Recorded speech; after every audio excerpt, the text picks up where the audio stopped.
Привитание, мои шановные подписчики! Сегодня у меня бадзёры настрой, и я хочу им поделиться с вами. Вы спытаеце, якая причина бадзёрага настрою? Ну, па-першае, калі вы уже заўважылі, я человек позитивный, и настрой себе ствараю сама, и звычайна ў гуморы. Па-другое, ну, вось, напрыклад, кубачак гарбаты з мятаю, з мёдам і з лімонам таксама здольны стварыць цудоўны настрой. Згодны? Ну, але прычына, па праўдзе кажучы, у іншым. Ведаеце, са мной сёння адбылася дзіўная сустрэча. Ну, можна нават не сказаць не сустрэча, а дзіўнае здарэнне. Я хочу подзяліцца з вами.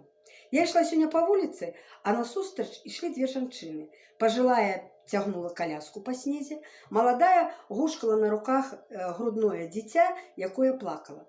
Параняўшыся з імі бліжэй, я пачула, як пажылая жанчына сказала: «Поклади уже немаўлятка ў коляску, бачыш, які ветер». Я не поверила своим ушам. Немаўлятка. Мало того, что я лічыла, что гэта слово мало хто ведае з беларусаў, а тут не просто чуць, а ўжываць у мове. Згадзіцеся, гэта каштуе дарагога.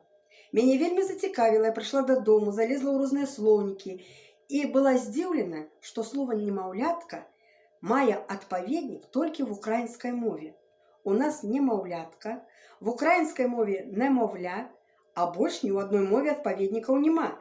Ёсць іншыя словы: маладзенец, ребенок у русской мове, або можно перекласти целым сказом: новорожденный ребенок, который еще не умеет говорить в возрасте до 1,5 года.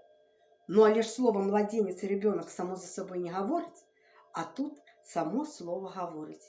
Немаўля, не мая мовы, не умея говорить. И вы ведаете, оказывается, таких спрадвечна славянских, белорусских, прыгожых, гаваркіх слов вельмі шмат, и захаваліся яны менавіта в украінскай і беларускай мове. Ну а само слово гэта немаўля, немовля і немаўля, яно ізноў жа вярнула мяне ў маё дзяцінства, у мае родныя мясціны, у родную хатку да матулі. Я успомнила калыску. Такая у нас была калыска, люлька, на 10 цяпер находится на гарышчы, у якой выраслі ўсе мы 3 сястры, у якой гушкаліся нашы дзеці, пасля гушкаліся дзеці наших дзяцей, унукі, нават праўнучка там. І вобраз мамы, якая сядзела над калыскай сваіх унукаў і прыпявала: «Спі, засні, маё дзіцятка, люлі, люлі, люлі, спі, маё ты немаўлятка, бо ўжо ўсе паснулі». Немаўлятка. Живое, гутарковое, родное беларускае слово. Слово, якое гаворыць само за сябе. Давайте шанаваць гэтыя словы, берагчы. Вы спытаеце, чаму? Навошта? Для чаго?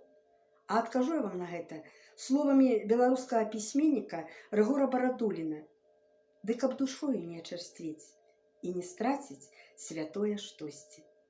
Подписывайтесь на мой канал, делитесь ссылкой, пишите комментарии, и мы с вами не будем черстветь душою и не будем тратить штосьці святое, а наадварот, захоўваць яго, шанаваць, прымнажаць для того, каб захаваць нашу родную мову, пявучую, мілагучную, живую, гаваркую, прыгожую. До новых сустрэч! Люблю вас усіх! До побачення!